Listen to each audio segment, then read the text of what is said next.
Hey everybody, it's Derby Watch Wednesday. Jay Privman and Marty McGee back with you to update you on how our top 20 looks.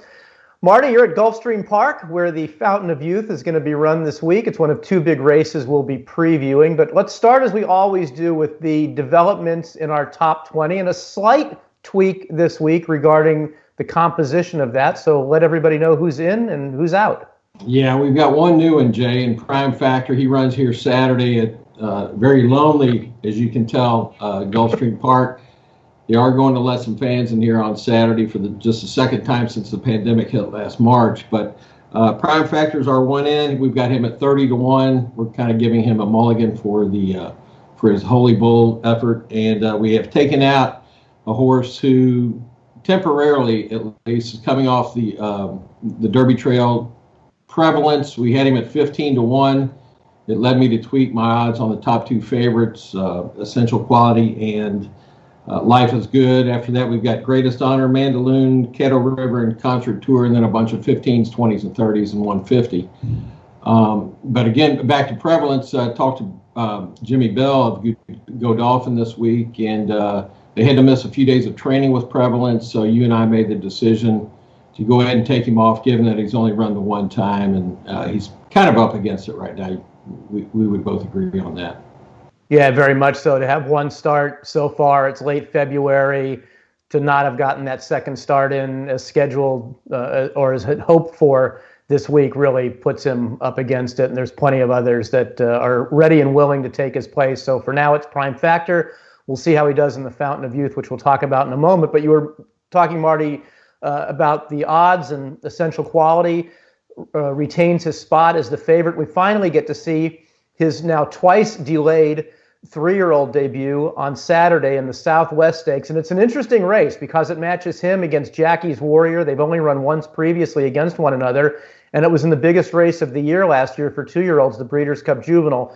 What was your takeaway of the performances of Essential Quality and Jackie's Warrior that day? Well, Jackie's Warrior was part of a pretty fast pace that more or less helped the back runners, such as Essential Quality and Hot Rod Charlie and a couple others who came on late. So I would imagine, Jay, with only half the field, they had 14 in the Breeders' Cup Juvenile. They've only got half of that in the Southwest. Jackie's Warrior might well have a pace edge in there, and it wouldn't be surprising to me if Jackie's Warrior were to win this battle. As far as the war goes, though, I think that maybe Essential Quality might still have the edge coming out, even if he is defeated. I know they're real close on the morning line. They've got Essential Quality 3-2, Jackie's Warrior 8-5 right next to him. So I think what Brad Cox wants for Essential Quality is just get this race in him, get behind all the bad weather and everything else that has kind of held up not only him, but a lot of the other horses down that way. So I think they just want to get past this right now.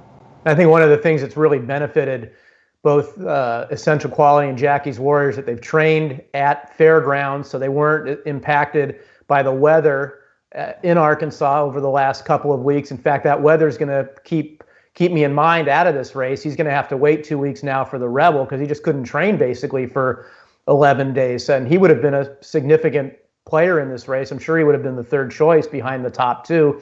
And I feel kind of the same way you do, Marty, about this race.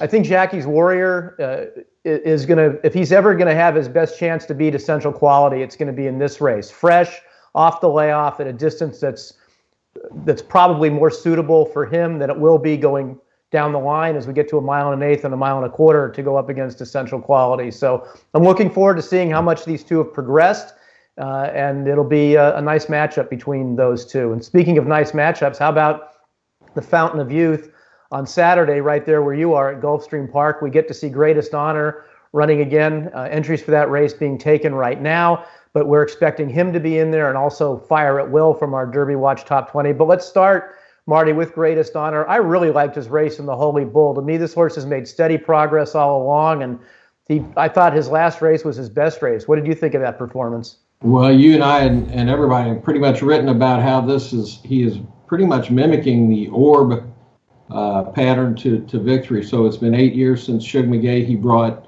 Orb along this very similar path that ended with the Fountain of Youth in the Florida Derby and then the Kentucky Derby, and we know how successful he was in that. So, so far so good as far as the training goes for Greatest Honor. I talked to Shug several days ago, and he said he had thought about initially coming out of the Holy Bull to maybe waiting for the Florida Derby, but the horse had done so well out of the race that he said, yeah, we're going to go ahead and commit to this Fountain of Youth. So I imagine he'll be about even money or so in this race, Jay.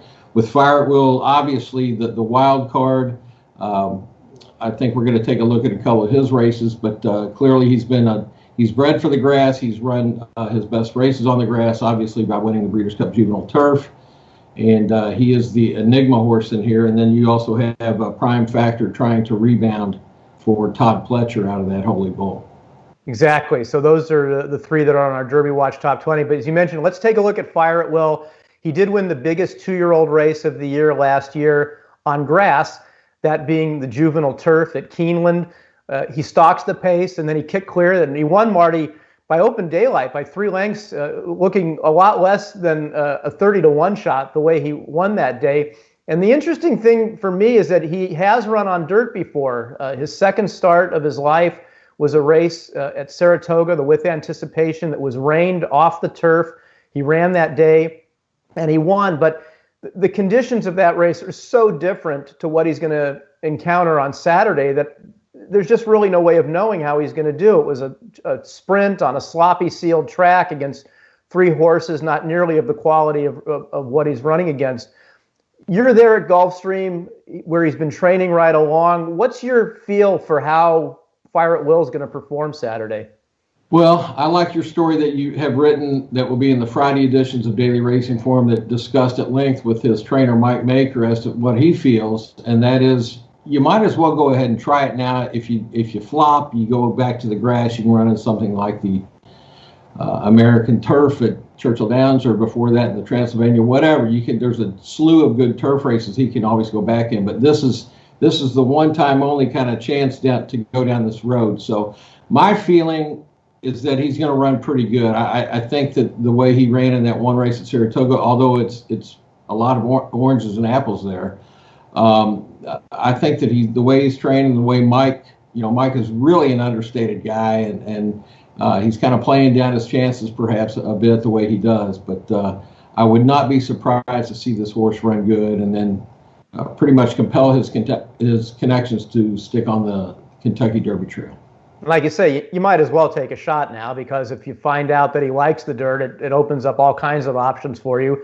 And you've got a great fallback position because he's obviously a terrific grass horse. Marty, his sire, Declaration of War, he was a 2-time Group 1 winner in Europe. But you remember, he came over, he ran a great race in the Breeders' Cup Classic at Santa Anita behind Mucho Macho Man and Will Take Charge. He was right there that day in his one and only dirt try. So there's a little bit of indication that, while it's a grass pedigree by and large for Fire at Will, there are some indications that he might be able to make the transition, and that's one of the many things we're going to look forward to in the Fountain of Youth on Saturday at Gulfstream Park. So those are the 2 biggest races of the week, with Essential Quality and Jackie's Warrior heading up the Southwest on Saturday, the Fountain of Youth also Saturday at Gulfstream Park. Marty, Friday night is the Battaglia at Turfway. That is one of the 10-point to the winner races that we've got going on. Nothing in there really that really caught my eye. Certainly nothing in our Derby Watch Top 20 list. But also another horse I think for everybody to keep an eye on is the winner of the Hyacinth last Sunday in Tokyo. That horse who won is on the bubble list for this week, and he is nominated to the Kentucky Derby. So we'll keep an eye on him and see if they end up staying atop the points list and coming on over. Anything out of those 2 races that interested you in any way?